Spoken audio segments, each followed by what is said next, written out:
Di dalam setiap diri manusia itu ada satu syaitan. Dan satu syaitan yang ada dalam diri kita ini, apabila kita bukakan pintunya, dia akan mengundang syaitan-syaitan lain sehingga kita menjadi syaitan saikungan. Para ulama as-salikin menjelaskan apa itu pintu-pintu syaitan, sehingga syaitan bisa masuk kepada kita lewat pintu itu. Dengan kita mengetahui pintu-pintu syaitan dalam diri kita ini, maka kita bisa waspada untuk selalu menjaga, mengunci atau menutup pintu itu, agar jangan sampai syaitan yang sudah bertumbuh dalam diri kita ini berseruan kawan-kawannya. Pertama, kata para ulama, adalah pintu syaitan itu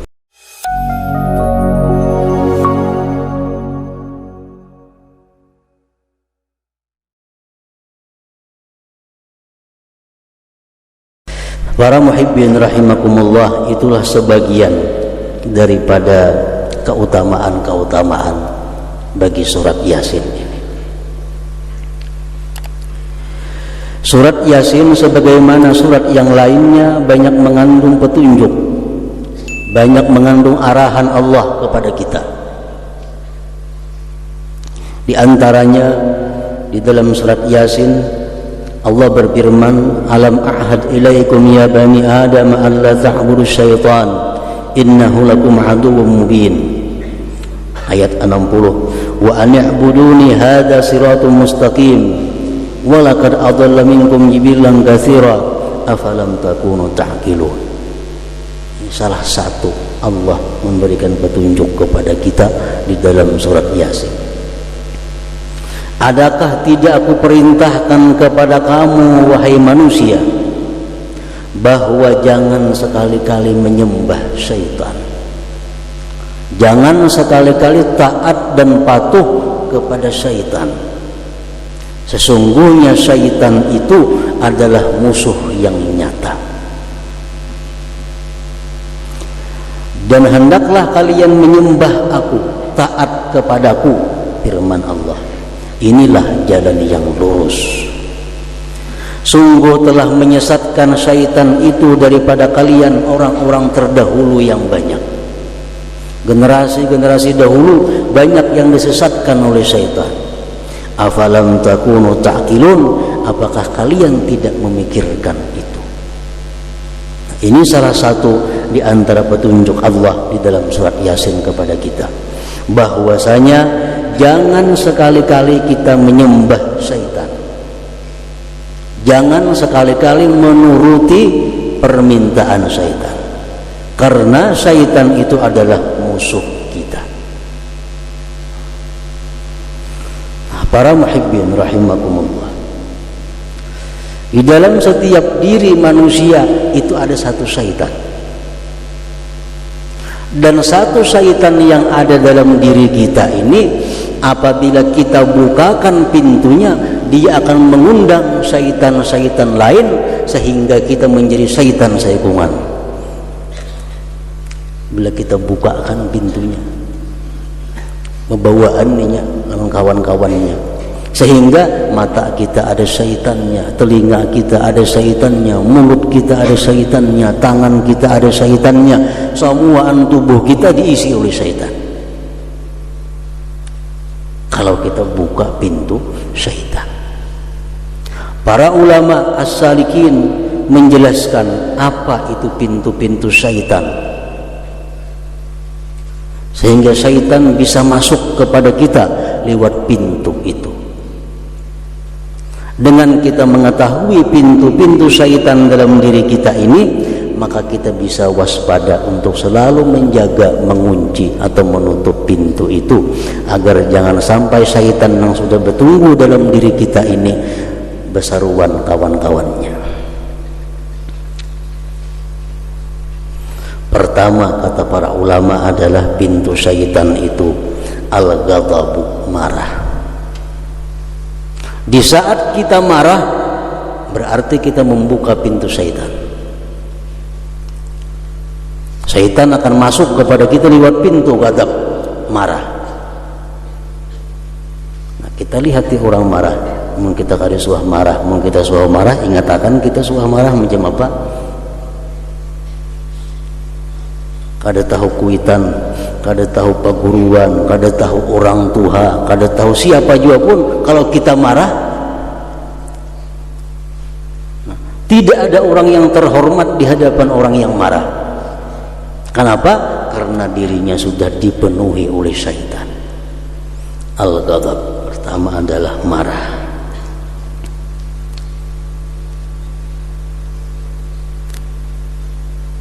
Nah, oleh karena itu banyak di dalam Al-Quran maupun hadis yang mengutamakan tentang qazmul ghais, mengendalikan marah, menahan marah. Nah, bila kita marah, kita disuruh untuk berduduk. Andai kata waktu marah tadi kita berdiri, andai kata kada mampu, bawa berabah, andai kata kada mampu, bawa berwudu, agar menurunkan marah. Al-ghadab. Jadi kita ingat, bila mana kita marah, kita dimasuki oleh syaitan.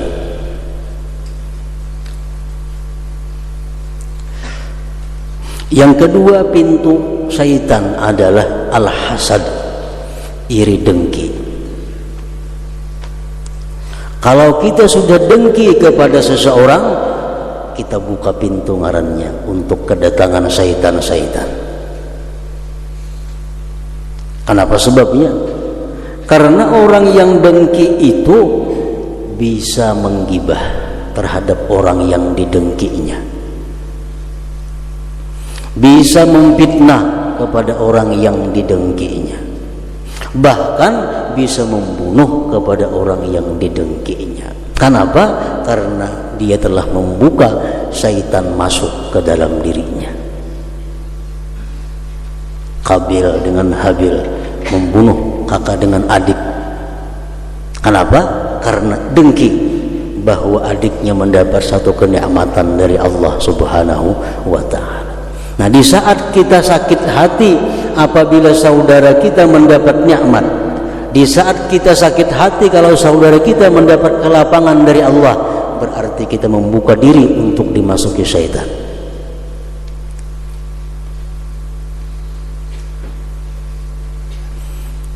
Jadi satu hasad di dalam diri kita akan banyak menimbulkan maksiat-maksiat yang lainnya.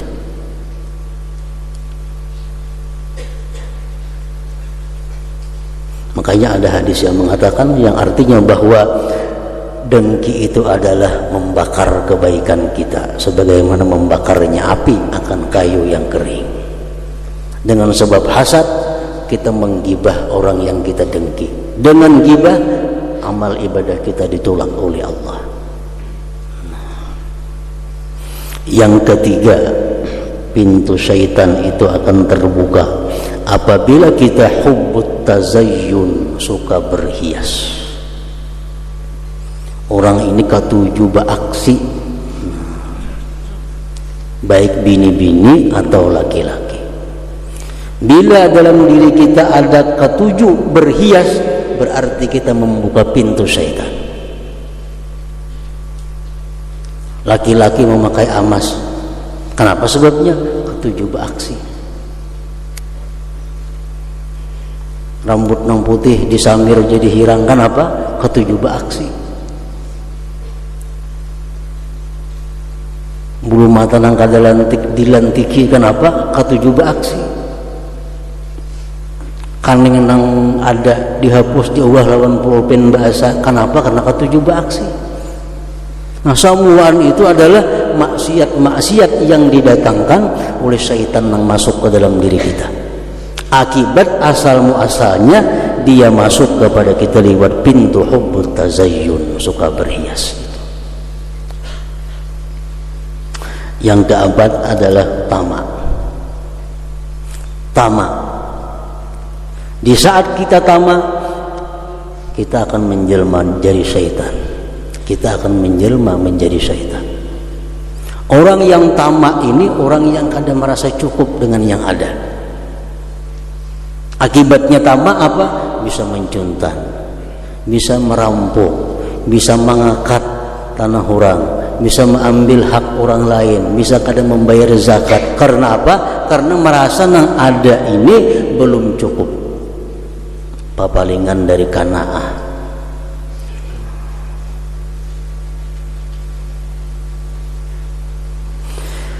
Yang kelima, pintu syaitan yang ada pada diri kita adalah al-ajalah, bersegera, beancap-ancap. Di saat kita melakukan apapun, bila minat katuju beancap-ancap, katuju belakas-lakas, itu adalah syaitan. Orang beruduk belaka-lakas, akhirnya kada liput napandang dibasuh. Orang sembahyang belakas-lakas, akibatnya kada ada lagi tumak ninahnya, batihahnya tergumpal-gumpal. Orang puasa belaka-lakas buka, belum lagi maghrib buka aja sudah. Nah, al-ajalah, di mana kita hendak lakas, di situ ada syaitan masuk ke dalam diri kita. Yang keenam, al-bukhul, kikir. Orang kikir, orang yang dipenuhi syaitan. Ketujuh, ad-dirham wad dananir, duit, paling banyak syaitannya. Nah, begitu kita suka dengan duit, kita membuka pintu syaitan. Duit nang halal, duit nang kada halal, duit nang jalan mana, asal itu duit diambil. Nah, ini adalah pintu syaitan. Yang kedelapan, ta'atuz zaujah, taat, tunduk dan patuh kepada istri. Napa jar bini? Bini kahulu, kahulu. Bini kahilir, kahilir. Jadi syaitan berhukuman. Kenapa? Begitu dia taat dengan istrinya, dia membuka dirinya seluas-luasnya untuk dimasuki syaitan.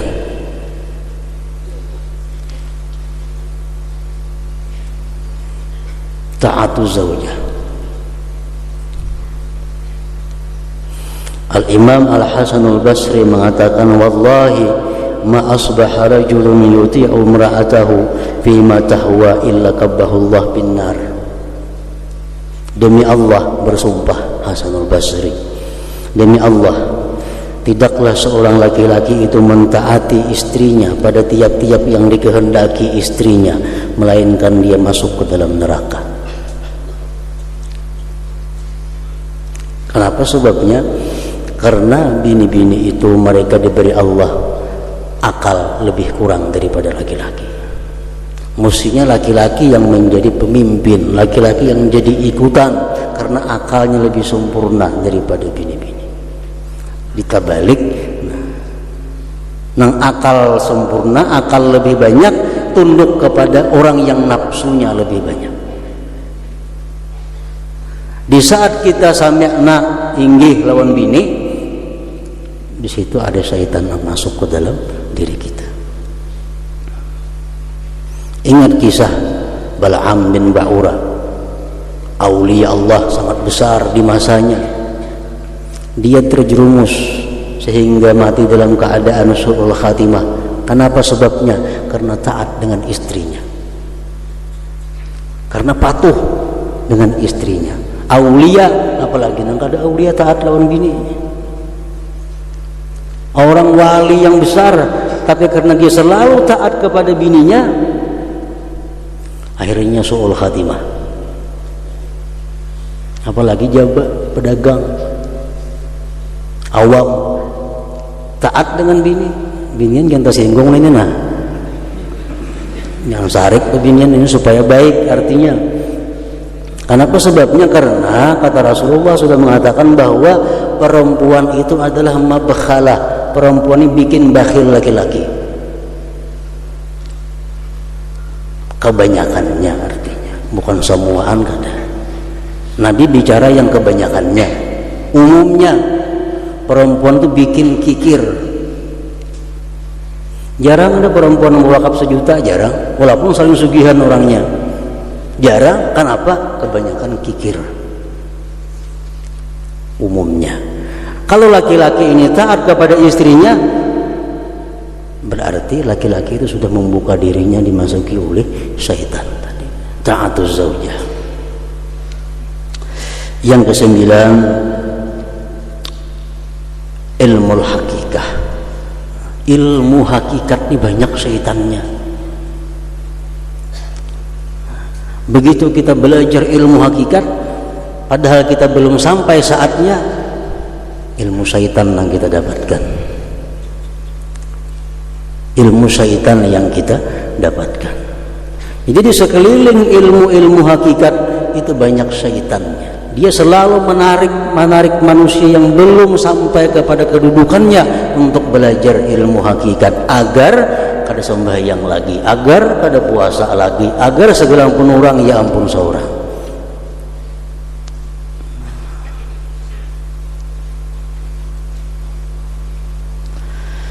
Nah, para muhibbin rahimakumullah, jadi kalau kita hendak selamat daripada berbagai macam godaan syaitan, kita mesti menutup pintu-pintu syaitan yang ada di dalam diri kita. Bila kita buka, maka kita akan kewalahan menghadapi syaitan-syaitan itu. Firman Allah Subhanahu wa taala di dalam Al-Qur'an, "Wa may yakun asyaitanu lahu qarina fasa'a qarina." Surat An-Nisa 38. Barang siapa adalah syaitan itu kawannya, maka itulah sejahat-jahat kawan. Kalau kita membuka pintu, berarti kita siap dikawani syaitan. Barang siapa syaitan itu kawannya, maka dia sejahat-jahat kawan. Rasulullah SAW pernah bertanya kepada iblis, "Man rufaqa'uka min ummati?" Siapa iblis kawan-kawan engkau daripada umatku? Qala asyratun. Dia iblis 10 macam tu dia kawanku di antara umat engkau, hai Muhammad. Jadi mun kita akrab lawan yang 10 ini, berarti kita akrab dengan kawannya iblis. Entah kalau tuh ujar iblis yang 10 macam ini kawanku. Amun kita mengawani, berarti kita akrab lawan kawannya iblis. Pertama, imamun jair, pemimpin yang zalim. Pemimpin yang zalim, baik pemimpin tingkat yang rendah sampai setinggi-tingginya, bila mana zalim terhadap rakyatnya, itu kawan syaitan. Yang kedua, ghaniyun mutakabbir, orang kaya yang sombong, kawannya syaitan. Yang ketiga, tajirun khain, pedagang yang julas, mengurangi takaran, mengurangi timbangan, mencampur itu, campur ini, yang asli diaduk-aduk jadi macam-macam. Tajirun khain. Yang keempat, syaribul khamar, orang yang minum arak, orang yang minum hal-hal yang memabukkan, kawannya syaitan. Sahibuz zina, orang yang suka berzina, kawannya syaitan. Aklu malil yatim, orang yang makan harta yatim, kawannya syaitan. Al-mutahawin bis shalah, yang meremehkan sembahyang. Sembahyang karena kada kayaknya. Al-qattat, orang yang anjur atar. Kesembilan, mani'uz zakat, orang yang enggan berzakat. Yang ke-10, alladzi yutilul amal, orang yang merasa masih lama hidup di dalam dunia. Nah, 10 ini menjadi iblis, wahai Muhammad, adalah kawan-kawanku di antara umat engkau. Kalau kita hendak selamat daripada iblis, kita mesti menjauh daripada kawan-kawannya itu. Firman Allah Subhanahu wa taala, "Inna syaitan lakum aduwwun fattakhidhu aduwwa." Firman Allah dalam surat Fatir ayat 6, sesungguhnya syaitan itu bagi kalian adalah musuh, maka jadikanlah dia musuh. Allah sudah mengatakan syaitan itu musuh, jangan diulah kawan. Musuh ulah musuh, kawan ulah kawan. Nabi pernah bertanya kepada iblis, "Man a'da'uk ya iblis?" Siapa musuh-musuh engkau, hai iblis? Nah, musuh iblis baik dikawani. Musuh iblis pahala kita mendekati. Orang yang menjadi musuh iblis berarti kekasih Allah. Orang yang menjadi kawannya iblis berarti musuhnya Allah. Siapa musuh iblis? Imamun adil, imam yang adil, pemimpin yang jujur, itu paling berat musuh iblis. Kenapa sebabnya? Karena imam yang adil itu satu hari dia bekerja sama dengan ibadah orang lain 60 tahun. Paling sulit iblis mengurus orang ini. Ini sehari aja begawe orang ke kantor, adil orangnya, sama orang pedagang 60 tahun beramal ibadah. Ini musuh berat iblis. Yang kedua, taibun, orang yang tobat.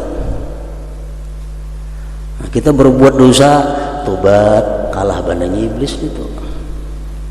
Berbuat dosa, tobat, buat dosa, tobat.